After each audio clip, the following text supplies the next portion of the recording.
What's going on, guys? Balkan Architect here, and in today's video we're going to be talking about background in Revit. Now, over the years I have explored many different approaches to backgrounds in Revit.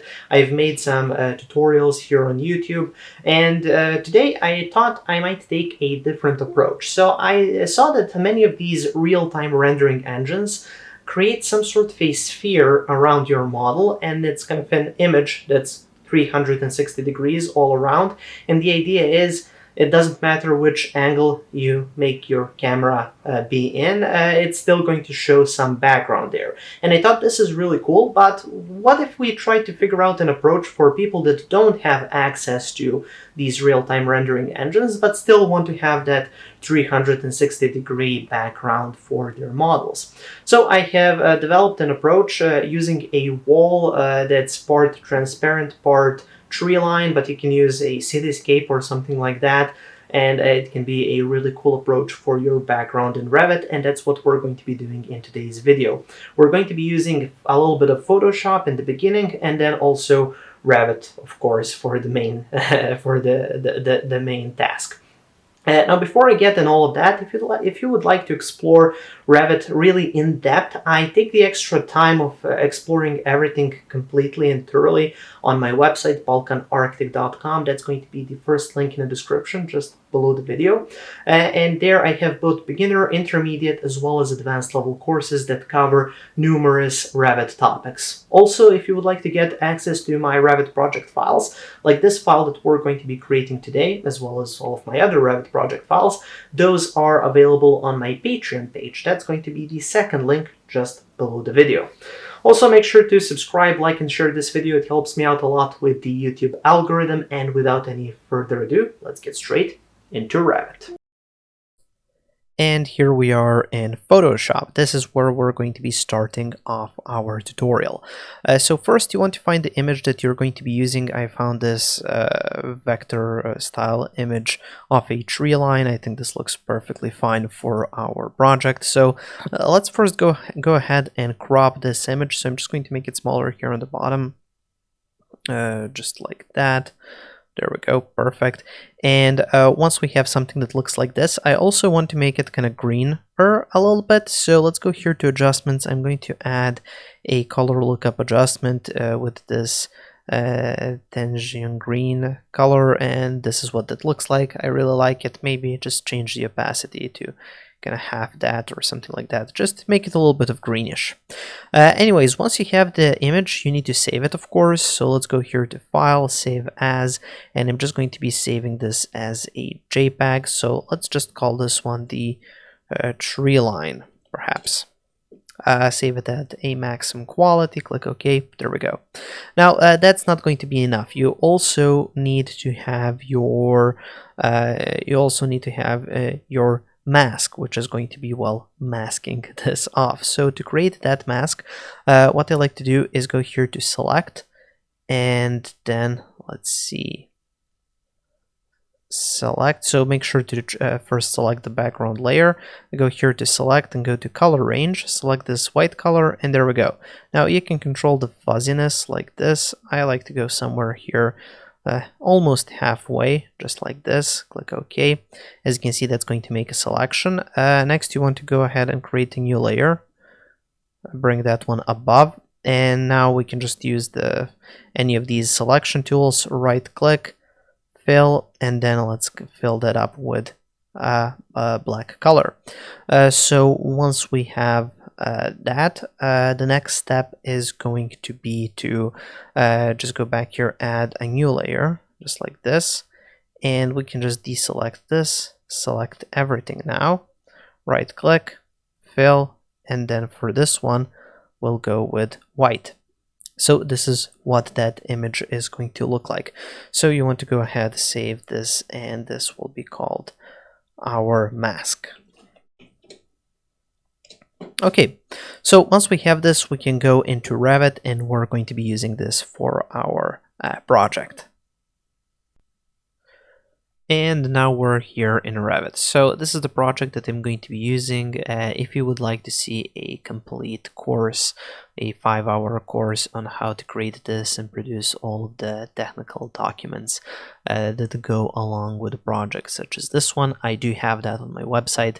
It's going to be in the link in the description, so check it out if you're interested.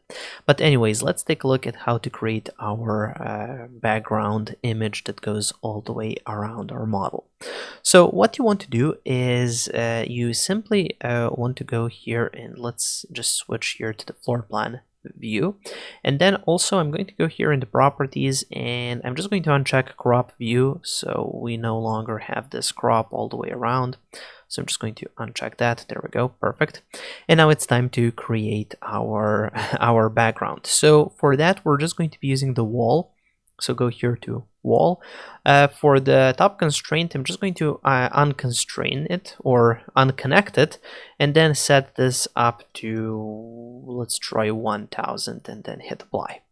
Next, I'm going to go here to the circle tool, and then I'm just going to create a circle that's kind of has a center in the middle here, and just go like this all the way around. Let's go to the 3D view just to double check what that looks like.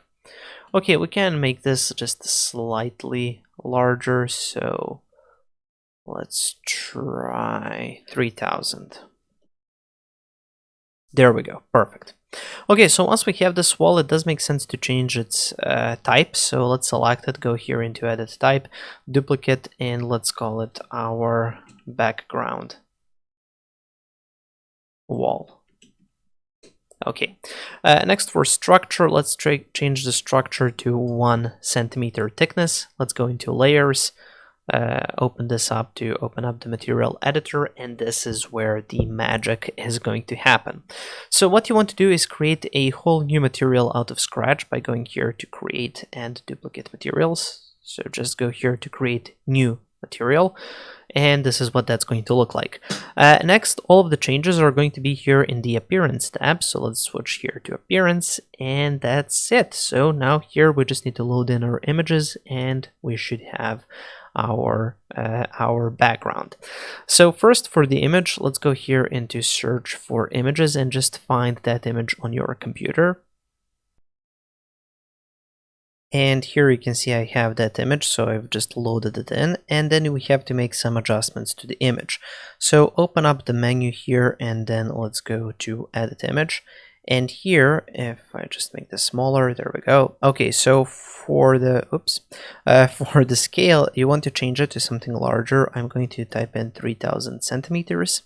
And then also, also for the repeat, you want it to be repeated horizontally, but you don't want it to be repeated vertically.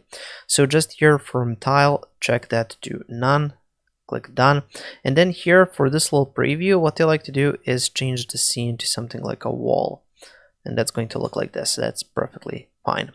Next, we can turn down the glossiness. I think that would look a little bit better. And then we need the cutouts. So let's open up the cutouts here. Let's choose that mask that we have created, and also make sure to go to scale and change the scale to the same value. So that's 3000. Also, the vertical, change that to none because we only want to repeat this one horizontally. Click OK, there we go. And let's see, do we have anything else to set up? Nope, that's pretty much it. So once you're done with that, hit apply. OK, OK again, OK again. And now let's open up one of the perspective views, for example, this one. I'm actually going to try to kind of, yeah, so let's take a look at this like that. Okay, next, perhaps make this a bit smaller. Yeah, perfect. And then let's test this out by switching this to realistic view mode. So go here, perhaps set this to fine level of detail, and then set this to realistic and see what happens. Now, you might have to make some adjustments here and there, but let's just give it a shot like this and see what this looks like. And there we go. Okay, that looks fairly nice. It does seem to be a bit short, these walls, so let me just select both of these walls and then make them a bit taller. So let's try like that.